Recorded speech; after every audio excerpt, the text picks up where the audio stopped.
Gérete, hoy es 19 de agosto de 2023. Continuaré con mi exposición de la epistemología cirenaica. Los invito a ver, si no lo han hecho, los videos de esta lista de reproducción acerca del hedonismo cirenaico. Bien, continuemos con la lectura de la traducción al castellano que hace Carlos García Gual del libro de Diógenes Laercio. Con este video terminamos ya el pequeño apartado de esta lista de reproducción que se llama Epistemología Cirenaica. En el apartado 92 dice: de las pasiones dicen que son inteligibles, catalipta, yo creo que es el sustantivo, ellas mismas, que son inteligibles ellas mismas, pero no las causas de que provienen. Y aquí ya hay una frase básicamente epistemológica. ¿Cuáles son los límites del conocimiento humano? Sabemos de las pasiones no por sus causas, sino por sus consecuencias. Es decir, sabemos si sentimos dolor o placer. En otras palabras, esto es hasta complejo de afirmar, pero si han seguido los videos, yo creo que es sencillo de entender. Aristipo es de algún modo el padre de un subjetivismo y por eso el materialismo. ¿Por qué? Porque primero el materialismo del cuerpo como sustento para conocer. Y segundo, del subjetivismo porque no tenemos sino este cuerpo y sus limitaciones para conocer. ¿Cuál es la ética? Que no importa para Aristipo que hay por fuera del cuerpo en términos de conocimiento. Por ejemplo, yo sé que una torta que me gusta, cuyo sabor me gusta, me causa placer. Sé que es el placer. Puedo decir que siento los sabores en el paladar y que puedo sentir el placer. El placer es básicamente sensitivo, es un esteta, un esthetikos. Pero no puedo decir qué es la torta en sí. Ni me interesa. ¿Por qué ni me interesa siendo Aristipo o Aristipeo? Porque ponerme a investigar qué es esa torta, qué elementos tiene, qué es la torteidad de la torta para que me cause placer, es pasar una cantidad de años investigando cosas que a mí no me interesan, a mí Aristipo, no me interesan, y sería una pérdida de tiempo, de una cantidad de años pudiendo sentir placeres fácticos y que la paso y que los pierdo en una cantidad de preguntas que cuando se resuelvan, si es que pudieran resolverse, en últimas, ¿qué me causan? Una satisfacción intelectual. Logré saber cuáles son los elementos de la torta que más placer le causan a un cuerpo, el mío en una circunstancia. ¿Y eso qué? Dice Aristipo. ¿Y eso qué importa? Y aunque se pudiera lograr, pues aunque se pudiera responder algo, Aristipo dice algo y es muy interesante. Es imposible para el ser humano conocer más allá de lo que el cuerpo le permite. Y que lo que el cuerpo le permite y lo que decimos no son sino delirios. Es que miren que hay una limitación del conocimiento humano.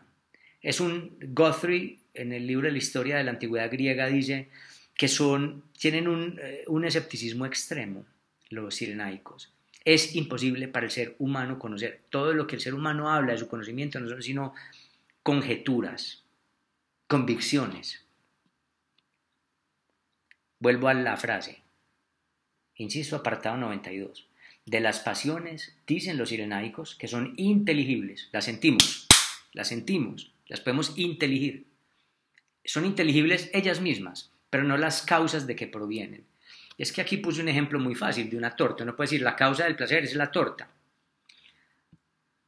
Pero no es tan fácil, porque esa misma torta no causa el mismo placer en otros, y es que ni siquiera se trata de qué les causa a los otros, ya lo dijimos en otro video anterior, cada quien tiene que hacer su hipocrítica, porque no causa placer a todos por igual lo mismo. Preguntarse por las causas es una pérdida de tiempo.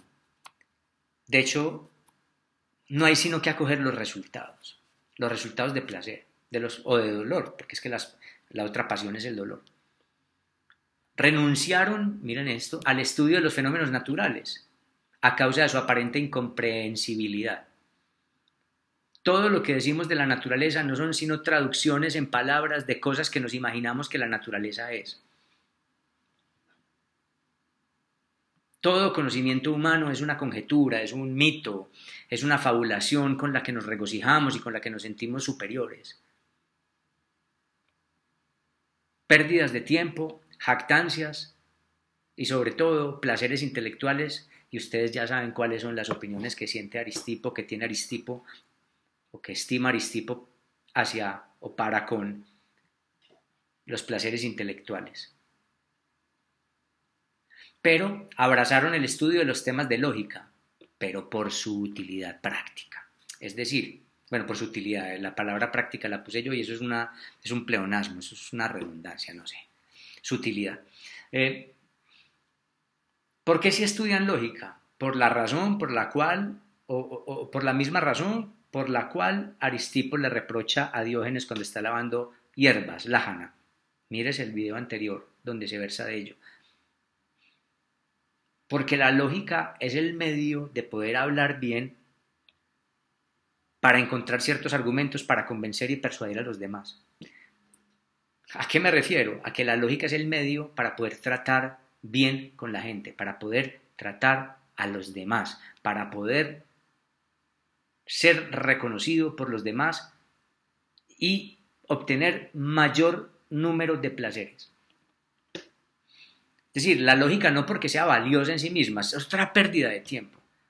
Pero es que saber de lógica, sobre todo en el mundo antiguo, que tenía una importancia grande, eso de poder convencer al otro, de poder hacer que el otro me reconozca de determinada manera, produce que yo pueda acceder a muchos más placeres.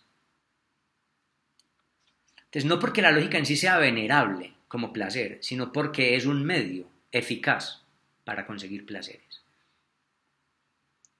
Continúo. Meleagro, en el segundo libro de su Acerca de las opiniones, y Clitómaco, en el primero de Acerca de las escuelas filosóficas, dicen que ellos, los cirenaicos, consideran inútiles tanto la sección física como la dialéctica. Es decir, que no estudian física, el estudio de la naturaleza, ni la dialéctica, el estudio de los diálogos al estilo socrático. Porque quien haya aprendido a fondo el razonamiento sobre los bienes y los males, es capaz de hablar bien y de permanecer al margen de la superstición y de escapar al temor de la muerte. Eso es bien interesante. No pierden el tiempo en estudios que los alejen de los medios útiles para conseguir placer. El estudio de la naturaleza no sirve para conseguir placeres fácticos. Y la dialéctica, que es el estudio de ir consiguiendo la verdad de manera mayéutica, ¿saben? Pues al estilo socrático, son puros placeres intelectuales, puras dilaciones, pura pérdida de tiempo. Más bien, cuando uno como epicure, como cínico, como cirenaico, sabe ya qué es el placer y cuáles son los bienes y cuáles son los modos mejores de conseguirlo, pues con eso ya uno puede hablar bien y entender hacia dónde se tiene que dirigir. Y también sabe que no hay que tenerle miedo a la muerte. Continúo, que nada es justo o bello o feo por naturaleza, sino por convención y costumbre. Aquí hay ya toda una teoría de la naturaleza humana, del universo simbólico humano, y por eso saben que ninguna sociedad es mejor que otra en términos de sus convenciones, que ninguna convención humana es sacra, es reverenda por sí misma. Las convenciones humanas no son sino medios con los cuales los seres humanos, o en los cuales los seres humanos consiguen unas convivencias, unas utilidades, unos hábitos. Esas conveniencias es mejor saberlas para poder ser reconocido y reconocer las lógicas de los demás, pero para poder obtener placer. Pero es por la misma razón de que no son sino convenciones o costumbres, de que eso se puede romper cuando es necesario. Recuerden que en el video anterior o en alguno de los videos anteriores dijimos, el placer es bueno por sí mismo, aun cuando las convenciones digan que eso es indecoroso. Nunca el placer será malo. Y muchas veces son las convenciones humanas las que generan pavor pudor, repulsión por los placeres, cuando es lo único que tenemos, el cuerpo natural y la posibilidad de buscar placer. Y añaden, pero el hombre de bien no hará nada inconveniente, o sea, nada que vaya en contra de las convenciones y costumbres, a causa de las penas impuestas y de las opiniones establecidas. Recuerden que Aristipo era un hipócrita, era un hipocrítico, es decir, la reputación y el seguimiento de la ley son estrategias para permitir placer. Vayámonos al ejemplo de Diógenes el Cínico. Diógenes el Cínico vivió exiliado, penado por la ley, infamado, mal reputado, ¿no es cierto? ¿Qué ganó? Pobreza, miseria, marginalidad y por lo tanto poco acceso a los placeres en términos de Aristipo. Por lo tanto, seguir las convenciones y respetar las leyes, en esto coincidirá Schopenhauer, es beneficioso, pero no es sagrado. Aunque Aristipo sabía que de cuando en cuando había que arriesgarse y romper alguna convención social.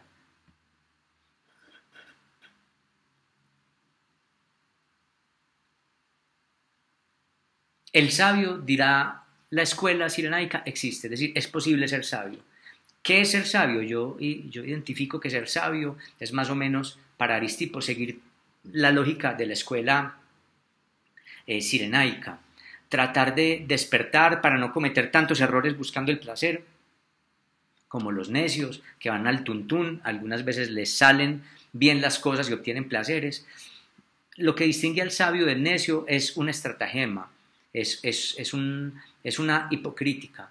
Mientras más consciente es uno de la hipocrítica, mucho más hábil se vuelve en el trato con los demás, en el acceso a las sociedades y en la posibilidad de suministrarse los medios que esa sociedad brinda o de servirse de los medios que esa sociedad brinda para obtener los placeres. El sabio existe y es una persona que tiende por el bien, por el placer, por la ausencia de dolor en sí y en los demás y sobre todo que busca un buen modo de vivir. El sabio es aquel que busca un buen modo de vivir. Y la escuela cirenaica propone un modo particular que resulta inverecundo y mal visto por las convenciones sociales, ya lo hemos dicho.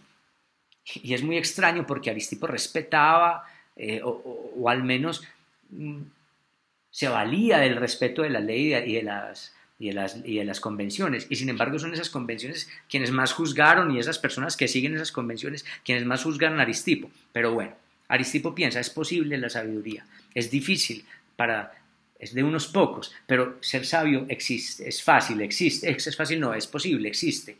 Ya expliqué más o menos en qué puede considerarse por sabiduría o sapiencia.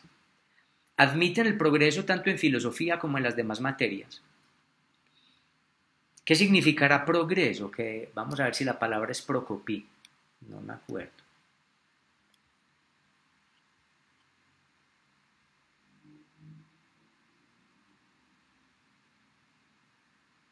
Sí, procopí. Sí era procopí. Existe el progreso en la filosofía. ¿Qué significa? Que la filosofía puede enriquecerse. Lo que pasa es que enriquecerse no será añadirle metafísica, en el caso de Aristipo, a la vida. Enriquecerse quiere decir que los discípulos de Aristipo pueden seguir discutiendo los postulados básicos de la epistemología cirenaica y afinarlos, pensarlos, debatirlos. Y aquí hay una cosa muy interesante. Él no se plantea como un Pitágoras iluminado que dice: he dicho, y destina a los filósofos simplemente a argumentar, el maestro lo ha dicho, que es un modo religioso de obrar. Aristipo dice: he concebido después de una lucha, después de un escarmiento, de una asunción, los valores de lo que se va a llamar pues el hedonismo cirenaico. He llegado a estas conclusiones, considero que he decantado después de mucho estos asuntos que son de vital importancia para la humanidad. Hay una antropología, es decir, hay toda una concepción de lo que el ser humano es, hay un método o una vía que hemos llamado la hipocrítica, Hay un modo particular hipócrita de vivir y hay un objeto último al cual tender, que es el placer. He conquistado más o menos estos postulados.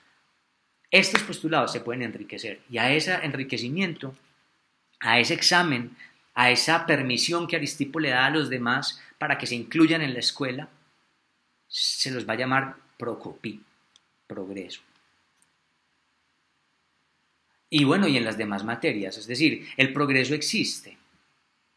Hay progreso en lógica, como vamos a decir que en la medicina no progresan las cosas. Lo que pasa es que una cosa es que las ciencias y las distintas artes, disciplinas, ciencias progresen, otra es que no todas las artes que progresan son útiles en términos de lo que Aristipo entiende por utilidad. O sea, claro que las disciplinas progresan. Lo que pasa es que no porque la metafísica progrese, no porque haya nuevos teóricos pensando en nuevas cosas, eso hace que para mí, un cirenaico, eso sea deseable. Es decir, obviamente, el humano es progreso, el humano es tropo. Hegel dirá, es dialéctica. Las cosas no están estáticas en lo humano. Lo que pasa es que una cosa es reconocer que las civilizaciones progresan, que cambian sus convenciones, que las disciplinas se enriquecen, que se autoexaminan, etc. Y otra cosa es que todo lo que progrese y se autoexamina sea desiderable por parte del hedonista cirenaico. Y por último, la última frase del fragmento 93 que me interesa para la epistemología cirenaica dice: afirman también que uno sufre más que otro y que las sensaciones no en todos los casos son verídicas. Y cuando digo uno, pues ese uno ahí es cualquiera, no yo, sino pues así ya está escrito.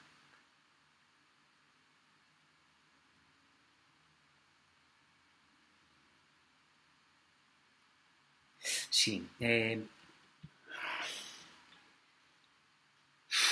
Este fragmentico aquí es complicado, porque dice que hay unos que sufren más que otros, y que las sensaciones, aquí es escisis, recuérdense que yo dije ahorita que él era un esteta, escitos, y que las sensaciones no en todos los casos son verídicas. Y dice, tas escisis mi panto te alicebin. Después de todo lo que hemos dicho, yo no sé decir entonces qué quiere decir que una sensación sea verídica. O sea que no es un subjetivismo por un subjetivismo. Yo siempre he tenido problemas con esta frase, pues y con muchas que se me hacen enigmáticas, y eso es lo bonito de estudiar. Yo no tengo respuestas absolutas y nunca las tendré. Creo que sujetándome a lo que hemos visto y a lo que se ha ido interpretando desde el texto mismo, creo que no todas las sensaciones son verídicas en el sentido que explicamos antes de que hay dolores que no son del cuerpo, sino por significaciones y sufrimientos. Entonces, siento dolor, sí lo siento, pero es un dolor que no es verídico, entendiendo por verídico aquello que pueda remitir al cuerpo o a la intensidad. Es decir, que sufrimos a veces tontamente o que tenemos placeres baratos, como el que decía en videos anteriores de estoy feliz porque hoy no me atropelló un bus. O sea, poner una entidad retórica para, cotejándome con ella, obtener una felicidad barata. Yo creo que a eso podría denominársele la pasión verídica. Aunque no sé si también se esté refiriendo a que hay pasiones no verídicas cuando alguien tiene fiebre. No creo, porque aunque el que tiene fiebre dice tengo frío cuando esté haciendo calor por fuera, pues en todo caso el cuerpo lo está sintiendo, y creo que Aristipo le daría un valor de verdad al cuerpo, aun cuando esté enfermo. No es preferible estar enfermo, quiero decir, Aristipo llamaría a un médico porque en últimas estar enfermo es tener un dolor, pero considero más bien que aquí el verbo alicevo, que es tener verdad o decir verdad o ser verdad algo, tiene que ver más con las elecciones de lo que a veces consideramos placeres y dolores cuando realmente son convenciones retóricas o invenciones retóricas o placeres baratos que llamaba yo la vez pasada. Sin tenerlo todo cabalmente claro, porque todos los días puede uno retratar o retractar volver a tratar este texto, creo que hemos dado una muy buena visión de lo que es la epistemología aristipea y que podríamos decir muchas cosas. ¿Cuál es el objeto? ¿Cuál es el bien? ¿Qué es elegir? ¿Qué posición hay ante el intelecto humano y su posibilidad de conocer?